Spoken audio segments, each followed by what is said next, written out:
தொல் தமிழருடைய வரலாற்றை அறிவதற்கு நமக்கு 2 சான்றுகள் முக்கியமாக கருதுகிறோம். ஒன்று வந்து காலவாரியான சான்று, இன்னொன்று சான்றுகளை அடிப்படையாக கொண்ட சான்று அப்படின்னு சொல்லிட்டு.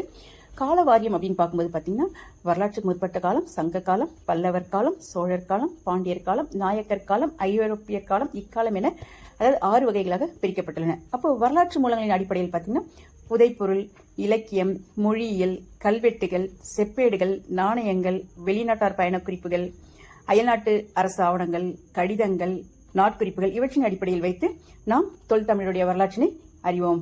ஹரப்பா மொகஞ்சதாரா அந்த நகரங்களில் வந்து பார்த்தீங்கன்னா நகர்ப்புற திட்டமிடுதல், அந்த விரிவான ஒரு வடிகால் அமைப்புகள், கைவினைப் பொருட்கள், இது எல்லாத்தையும் பார்க்கும்போது சிந்து சமவெளி நாகரிகம் தமிழக வரலாற்றோட அதை நம்ம தொடர்பு படுத்தி பார்த்தோம்னா தமிழ் நாகரிகத்தின் பழமை அதில் நம்ம காணப்படுகிறது.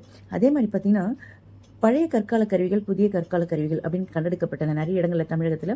அதில் வந்து பார்த்தீங்கன்னா பழைய கற்கால கருவிகள் வந்து காவிரி, வைகை, பல்லாவரம் ஆகிய இடங்கள்லையும், புதிய கற்கால கருவிகள் வந்து பார்த்தீங்கன்னா கொடைக்கானல், சேர்வராயன்மலை, சேலம், பழனி ஆகிய இடங்களிலும், இரும்பு கால கருவிகள் வந்து பார்த்தீங்கன்னா ஆதிச்சநல்லூர், கோயம்புத்தூர், பிரம்மகிரி, பெரம்பூர் முதலிய இடங்களில் வந்து பார்த்தீங்கன்னா இந்த கருவிகள் எல்லாமே கண்டுபிடிக்கப்பட்டன. இதில் வந்து இந்த இடங்கள் தமிழ் எழுத்துக்களுடன் சிந்து சமவெளியில் கண்டுபிடிக்கப்பட்ட எழுத்துக்கள் தொடர்புடையவை என்று ஆய்வுபடுத்தி கூறியவர் யாருன்னு பார்த்தீங்கன்னா நம்மளுடைய ஹீராசு பாதிரியார்.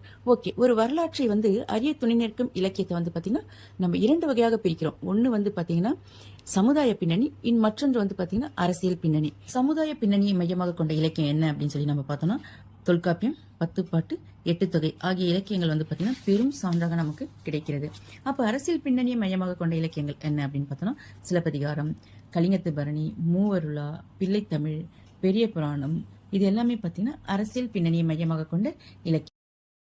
பிறமொழி இலக்கியங்கள் அப்படின்னு சொல்லி பார்த்தோம்னா முதல் மகேந்திரவர்மனால் வடமொழியில் எழுதப்பட்ட மத்தவிலாச பிரகடனம், அதே மாதிரி பார்த்தீங்கன்னா பாலி மொழியில் எழுதப்பட்ட மகாவம்சம், பல்லவர்கள் சோழர்கள் இலங்கையுடன் கொண்ட அரசியல் பண்பாட்டு தொடர்புகளை விளக்குகிறது. அதாவது பார்த்தீங்கன்னா வால்மீகி ராமாயணம் பார்த்தீங்கன்னா பாண்டியர் ஆட்சி முறையை பற்றி சில செய்திகளை தருகிறது.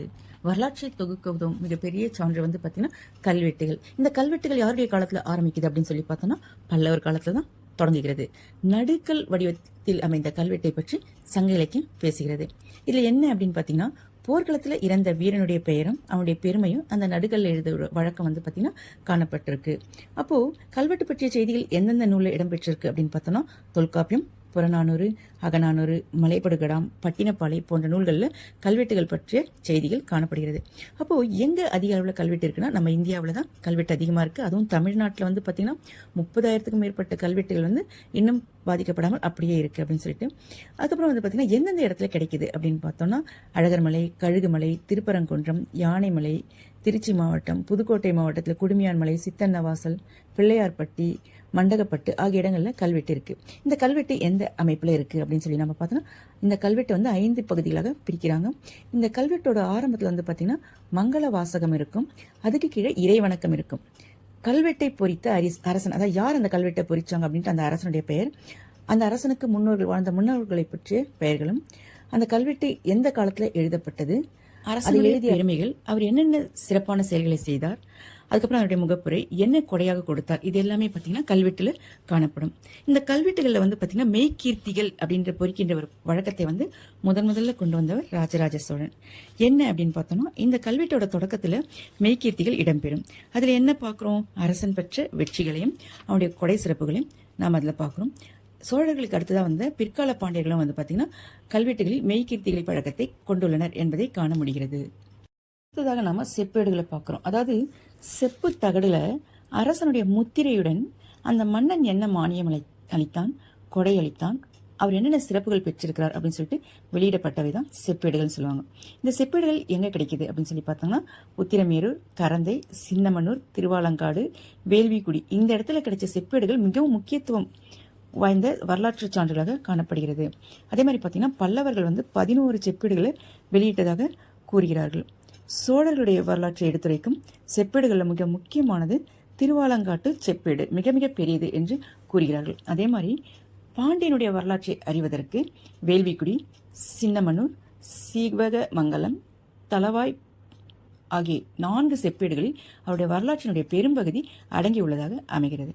இந்த செப்பேடோட அமைப்பு எப்படி இருக்கும், செப்பேடுகளில் பெரும்பாலும் வாழ்த்துப்பால தான் தொடங்குது. ஒரு செப்பேடு எழுதணும்னா அதில் முதல்ல வாழ்த்துப்பா, அதுக்கப்புறம் மெய்கீர்த்தி ஏற்கனவே நம்ம பார்த்தோம், அந்த அரசனுடைய பரம்பரை பற்றிய விளக்கம், அந்த மன்னன் யாருக்கு கொடையாக கொடுத்தான் என்பதை பற்றிய குறிப்புகளும் வந்து பார்த்திங்கன்னா அந்த செப்பேடுகளில் பொறிக்கப்பட்டிருக்கும். அடுத்தது நாணயங்களை பார்க்குறோம். தமிழ்நாட்டில் வந்து கிடைத்துள்ள நாணயங்கள் வந்து பார்த்திங்கன்னா அயல்நாட்டு நாணயம், தமிழ்நாட்டு அரசர்கள் வெளியிட்ட நாணயங்கள் அப்படின்னு சொல்லி சொல்கிறாங்க.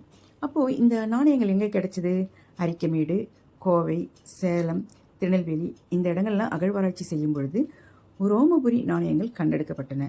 அந்த நாணயங்கள் பொதுவாக பார்த்திங்கன்னா செம்பாலையும் வெள்ளியாலையும் பொன்னால் ஆகிய உலோகங்களால் ஆனது. அதே மாதிரி பார்த்தீங்கன்னா தமிழரசர்கள் வெளியிட்ட நாணயங்கள் எங்கே கிடைச்சது அப்படின்னு பார்த்தீங்கன்னா காவிரி பூம்பட்டினம், செங்கம் ஆகிய இடத்துல கண்டுபிடிக்கப்பட்டது. இந்த 2 நாணயத்துக்கு என்ன வித்தியாசம் அப்படின்னு சொல்லி பார்த்தோன்னா, ரோம நாணயங்களில் அவற்றை வெளியிட்ட அந்த அரசனது தலை பொறிக்கப்பட்டிருக்கும். ஆனால் தமிழ்நாட்டு நாணயங்களில் அரசனது உருவம் பொறிக்கப்படவில்லை. அதுக்கு மாறாக அரசனுடைய சின்னங்கள், அவருடைய பட்டப்பெயர்கள் பொறிக்கப்பட்டிருக்கும்.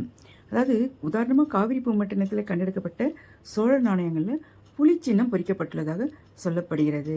அதே மாதிரி பார்த்திங்கன்னா பிற்கால பாண்டியர்கள் வெளியிட்ட நாணயங்களில் சோனாடு கொண்டான் என்று தலையானான் போன்ற புனைப்பெயர்கள் பொறிக்கப்பட்டுள்ளதாக இந்த நாணயங்களை நம்ம பார்க்கின்றோம். இதுவும் ஒரு தொல்தமிழர் வரலாற்றை அறிய உதவும் மிகப்பெரிய ஒரு சான்றாக கருதப்படுகிறது.